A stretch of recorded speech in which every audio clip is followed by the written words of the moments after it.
Well, today's interview is with first-year head coach for Southern Miss baseball, Christian Ostrander, but you all know his face very well, as I've told many people, the number one assistant head coach at Southern Miss in the nation for the past 6 years. So, Coach, with all that said, how you doing today? I'm great, man. I appreciate you having me on as always, and excited to chat with you today. Oh, man. I mean, we're in such good hands with you. As you know, Coach Bear retired, obviously, but we're not going to miss a beat with you leading the charge. So, Coach, speaking of which, your first year as the head man, how's it been? It's been great. It's I kind of as I talked to you earlier about it, I enjoy I don't know the busyness, the structure, the routine, whatever that you have to do. So this break has been great. I love to deer hunt. I've been in the woods a ton, but I am really ready to get back in the flow. And really, it's about being around these players, man. That's what it's all about, and the relationships there, and stuff. So we're excited to get going. It's been a great first fall for me. Lean on Coach Barry a lot. He just was in the office. Earlier he's in here a good bit, and then I wouldn't want it any other way. But there's really nothing that I didn't expect. Coming the way, it's just kind of getting in the rhythm and stuff. But it's been a blessing. Wow, that's awesome you hit that, man. You talk about two baseball minds, you and Coach Barry behind the scenes. My goodness, man. Talk about good hands. But, Coach, expectations are high with Southern Miss baseball, one of the premier programs in all of America. Back-to-back hosting super regionals. Coach, I got to ask, what do you think it might take to get to Omaha? Well, win one more game than we did last year. And no, I mean, it takes getting hot at the right time. It takes growing from day one to the end of the season. It takes depth. It takes a pitching staff that has depth. I know that. And last year it was kind of crazy to watch, how we did perform towards the end without some of the depth that I thought we might need on the staff. But you always need a little bit more. And, so it's you need a lot of things. You need lady luck too. You need the ball to bounce for you in a certain way. But really stay healthy throughout the year and the guys perform and keep growing and get better. From February 16th to May 16th to June 16th, they just continue growing. So, it's a grind. It's not easy. It's hard to win a college baseball game. You got to show up and do something right. And so it's just, but it's a marathon. One thing, Coach, I learned so much from him in so many areas, but one was his consistent demeanor, weather the storms and stuff. Sometimes I like getting kind of, revved up and whatever, but I know in leading these guys that we're going to get popped in the mouth, and we got to know how to respond and prepare for the storm. So, oh man, the guys admire and respect you. The fans admire, respect you. I mean, so I know we're not missing a beat with you. But with that said, you got a cool dynamic. Speaking of coaching, one of your assistants was a fan favorite for Southern Miss baseball fans, and it's Danny Lynch. How's it been working with him?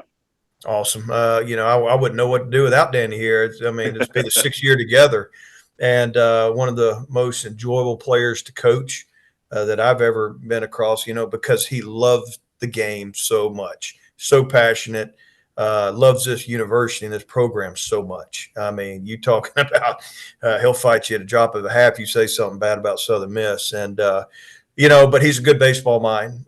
He's been through it. He had to earn everything he got, as a player. He wasn't the most gifted, but his work ethic and his persistence, really helped him get there. And so he's going to be able to share a lot with these players now and throughout his career, So it's been a blessing to have him here, and he's a great ambassador for this university, and he's enjoying what he's doing. So, and that's what it's about. Yeah, but who's not going to enjoy that? Are Raging Cajun fans. They thought when his playing career was over, Coach, that was it. But here he is coaching, so the Cajuns can't get rid of Danny Lynch, man. So looking forward to that game, too, this year. Now, you lost some faces last year, but you do have 3 pretty experienced guys overall, Slade Wilkes, Carson Paetow, and Nick Monaster. So what are your expectations from those 3 guys and their experience? Well, you don't ever put too much on them. You want them to be them. You don't want them to feel the weight of the world on them and think, I got to do this, or I got to hit this many home runs and stuff. No, just go be you. Go play your game. But they do know that they have an expectation. They have They have experience that a lot don't. Now, we did a good job, I think, in bringing in a couple of experienced portal guys. When you look at Ozzie Pratt and Nolan Tucker, those are two guys that have played a lot of Division I baseball games. Maybe not in a Southern Miss uniform, but they know what it takes and stuff. So up the middle, those two guys, that age and experience really helps, as well as with Billy Butler from Rhode Island, that those three guys. So we had a little experience. We added a little bit from somewhere else, and now you got some guys that are either coming out of the high school ranks or JUCO that's never played a Division I baseball game that we need to let them grow. And the talent and abilities there, we've seen that. We just got to let them work through it and so forth. But Carson, Slade, and Nick, yeah, definitely those are the names we know and we have high expectations of. And I promise you that they have high expectations of themselves. So look forward to watching those guys, help lead this group. Oh, yeah. Saying those guys' names, I mean, just once again, fan favorites, too. Just good guys, good ambassadors for Southern Miss as well. Now, let's get on the mound, Coach. Talk about a loss you did have with Tanner Hall. I mean, one of the best pitchers in the history of Southern Miss baseball. But, I mean, you got a pretty good core on the mound, though, to help out maybe that loss. If you don't mind talking about the pitching core and the loss of Tanner Hall. Yeah, I mean, Tanner, you don't place back-to-back first-team All-Americans. You're not going to just have somebody move in. They got to earn that. They got to go figure that out. But between him and his consistency in the innings, and that he would eat up, and then your best bullpen guy, Justin Storm, you lose those two. Where you start. Well, I do. I am always cautiously optimistic with my pitchers. I'm their toughest critic, but I'm also I'm a realist too, and I really believe the ingredients are there.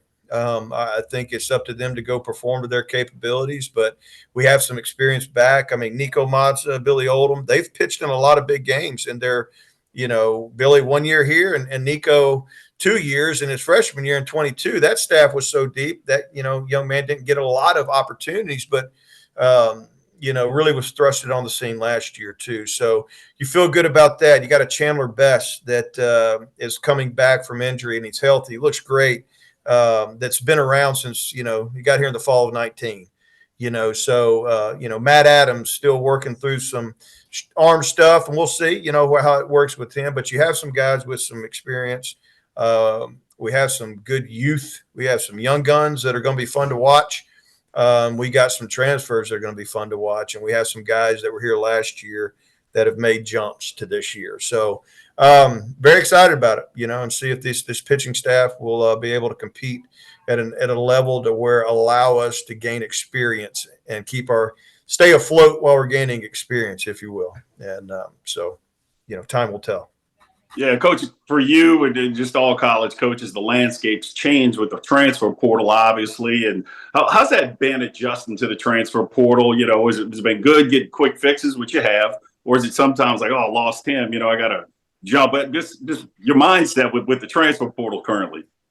Well, I mean, it is what it is. It isn't going away. It's here. You better learn to like it, love it, hate it, whatever. It is your opinion. It's not going away. I don't want to be a program. I don't think we'll have to be one that relies on it. Don't want to do that.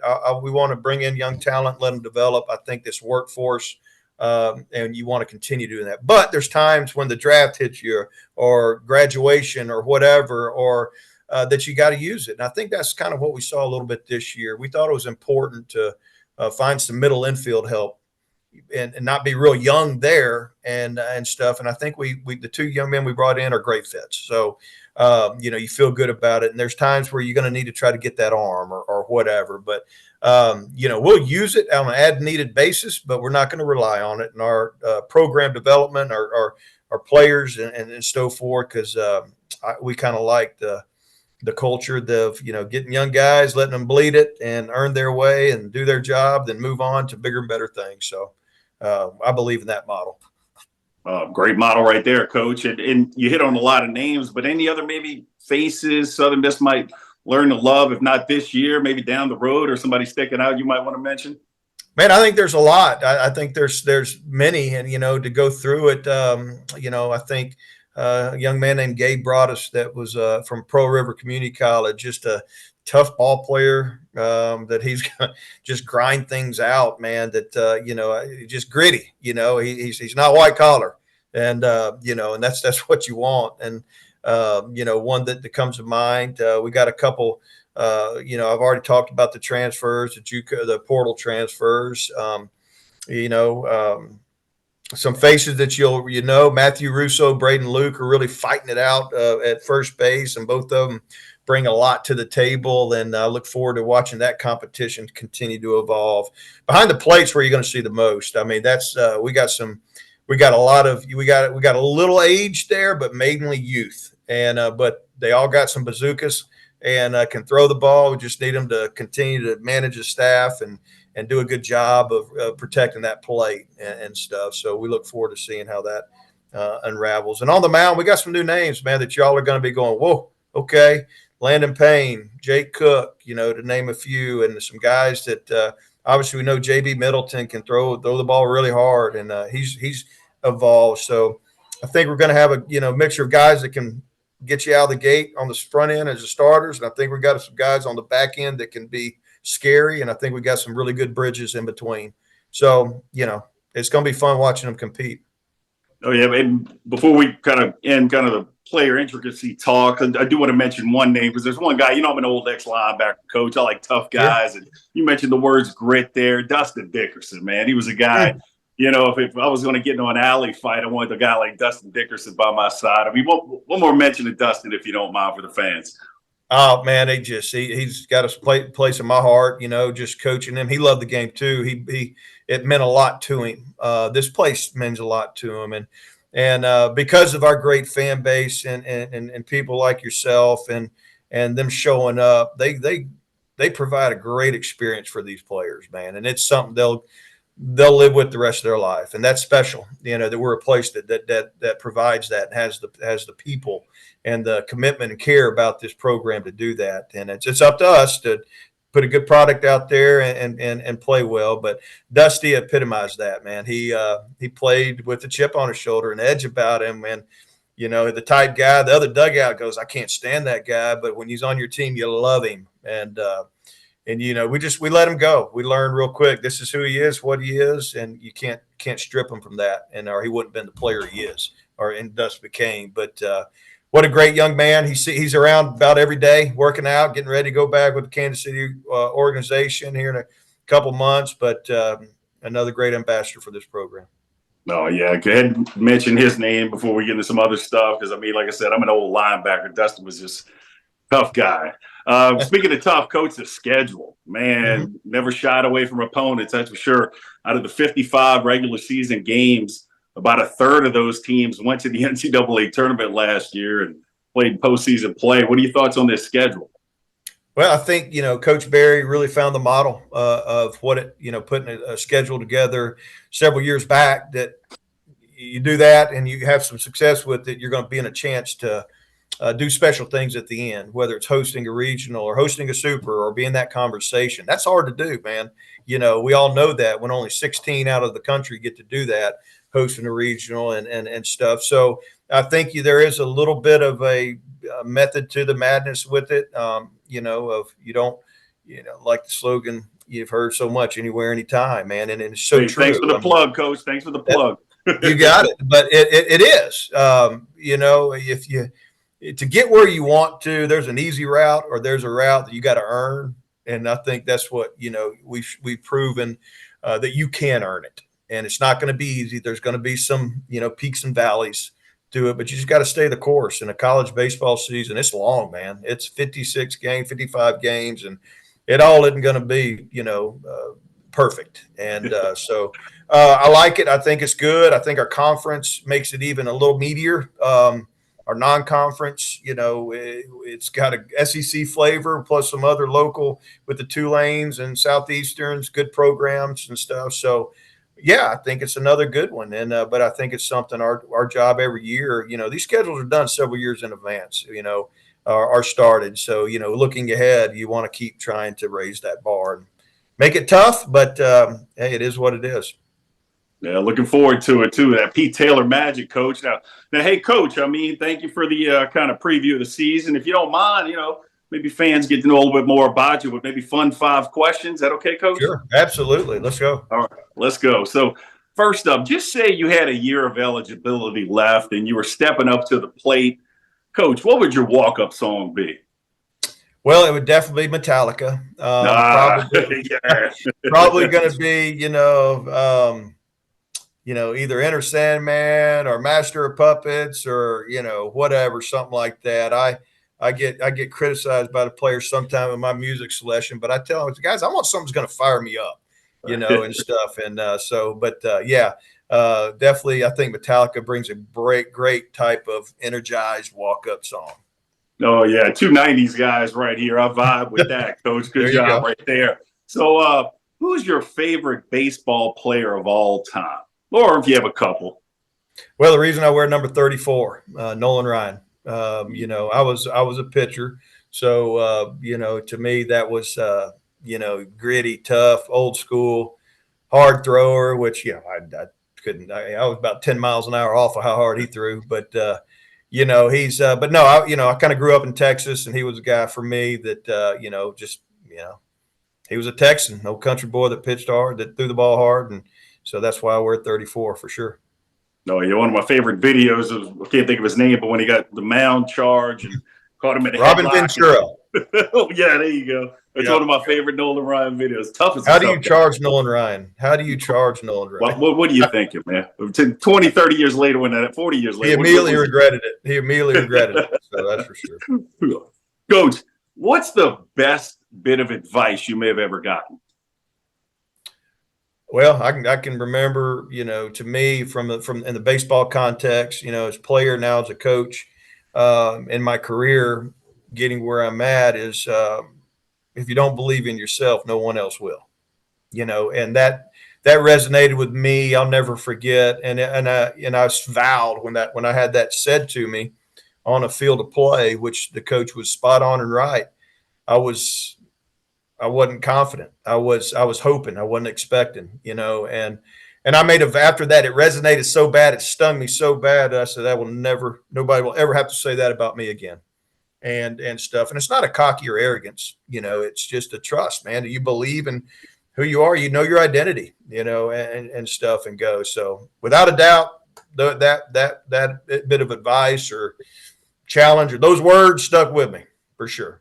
Oh, I love it, Coach. Yeah, you lose confidence. I love that pic, your kind of profile pic. You got the sunglasses on, man. I'm like, that's a confident coach right there. I love that. Well, I got sensitive eyes, so that side. So it oozes confidence. So sensitive eyes.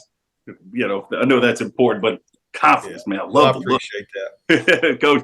What's your favorite baseball movie? Oh man, I think without a doubt, my favorite baseball movie would be Bull Durham. I think that was just another one back in that time frame. There was humor to it, but truth to it as well.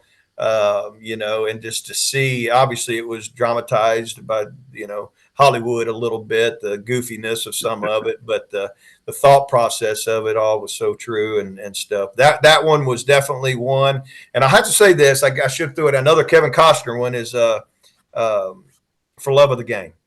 And I'll never forget, if we remembered that, where I was on a bus. I can't remember where I was coaching. I think it might have been either Delta State or Arkansas State, that time frame. And when the part of the movie comes up where he says he's on the mound, pitcher, Billy Chappell, and it says clear the mechanism.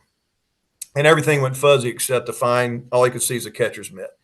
He said it clear the mechanism. I remember standing up on the bus or whatever back then, and I said, "Hey guys, that's what I'm talking about right there. That's the mindset and the mentality." So that was a good one as well.